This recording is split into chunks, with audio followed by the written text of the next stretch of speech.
Hai pelajar Indonesia, kita bertemu lagi dalam pembelajaran teks laporan hasil observasi bagian kedua.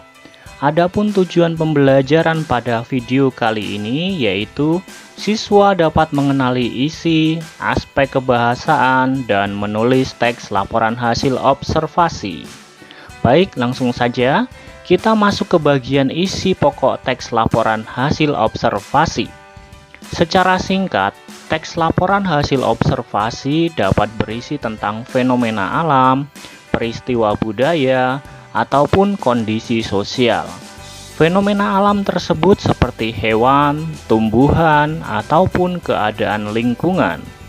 Sedangkan peristiwa budaya contohnya yaitu bahasa, seni, adat istiadat. Dan terakhir kondisi sosial, contohnya fenomena transportasi, hukum, ataupun pendidikan. Lalu, seperti apakah ciri-ciri kebahasaan teks LHO? Ciri-cirinya antara lain: 1. Menggunakan kata benda atau peristiwa umum sebagai objek utama pemaparannya. Contohnya, kucing, kupu-kupu, tsunami, dan gempa bumi. Kedua, menggunakan kata kerja definisi seperti adalah, merupakan, yaitu. Contohnya terdapat dalam kalimat, kucing adalah salah satu hewan yang paling populer. Ketiga, menggunakan kata pengelompokan seperti kata dipilih, dikelompokkan, terbagi, terdiri atas, dan lain sebagainya. Misalnya terdapat dalam kalimat, sampah terbagi menjadi sampah organik dan anorganik.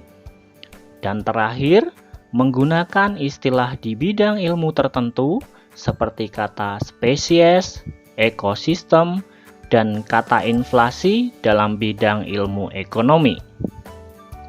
Sekarang kita akan masuk ke langkah-langkah menulis teks laporan hasil observasi. Pertama, kita perlu menentukan tema terlebih dahulu. Adapun tema teks dapat kita ambil dari peristiwa alam, peristiwa budaya, maupun peristiwa sosial. Langkah selanjutnya yaitu kita perlu mengumpulkan fakta. Fakta dapat kita kumpulkan dengan cara mencatat, merekam sumber informasi, dan dalam bentuk gambar.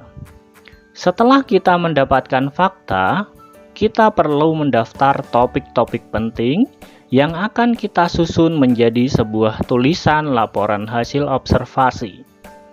Kemudian, kita buat kerangkanya dengan memperhatikan struktur teks laporan hasil observasi. Dan tahap paling terakhir adalah kita kembangkan kerangka tersebut menjadi tulisan laporan hasil observasi. Dalam tahap ini, sebelum kita mengumpulkan atau mempublikasikan teks laporan yang sudah kita buat, tentu kita harus membaca ulang tulisan kita untuk memperbaiki penulisan kata, ejaan, ataupun pemilihan kata yang kurang tepat. Nah, seperti apakah contoh langkah penulisan teks laporan hasil observasi? Mari bersama-sama kita uraikan. Pertama, kita temukan tema. Misalnya, kita mengambil tema tentang alam. Kita spesifikkan tentang hewan. Dan kita tentukan hewan tersebut adalah kucing. Berdasarkan hasil pengamatan kita dapat menemukan beberapa fakta, lalu kita tuliskan. Antara lain, kucing biasa dipelihara di rumah, dan ada pula yang liar. Kucing beranak, kucing suka makan ikan asin, dan dapat mencari makanan sendiri. Kucing liar juga umumnya suka berburu tikus. Dan kita tahu bahwa kucing merupakan hewan yang cukup lincah. Dari data-data tersebut, kita bisa membuat kerangkanya. Kita dapat mulai mendefinisikan tentang kucing, kemudian kita deskripsikan bagian-bagian dari kucing, berdasarkan fakta yang kita jumpai. Dan terakhir, kita dapat menuliskan deskripsi manfaat dari kucing tersebut. Barulah kerangka tersebut kita kembangkan.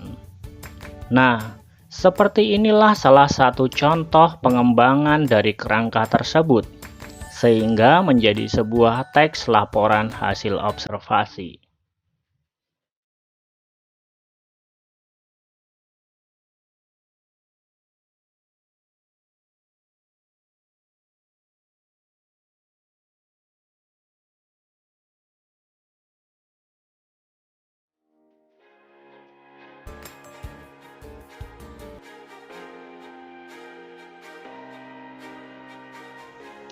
Sebagai latihan, sekarang cobalah tentukan tema atau hal yang dapat kalian observasi. Kumpulkan fakta dari objek yang akan kalian observasi, kemudian buatlah kerangka teks laporan hasil observasi. Setelah kerangka tersebut selesai, kembangkan menjadi sebuah teks laporan hasil observasi. Sekali lagi, setelah tulisan tersebut dapat kalian selesaikan, jangan lupa untuk membaca dan mengecek kembali tulisan kalian. Mungkin masih ada perlu beberapa perbaikan mengenai ejaan, tanda baca, ataupun pemilihan kata yang kurang tepat. Setelah benar-benar dirasa sempurna, kalian dapat mengumpulkannya kepada guru kalian untuk mendapatkan tanggapan dan penilaian. Baik, terima kasih sudah menyimak video pembelajaran ini. Sampai jumpa pada pembelajaran selanjutnya. Tetap semangat dan sukses untuk kalian, generasi penerus bangsa. Bye-bye.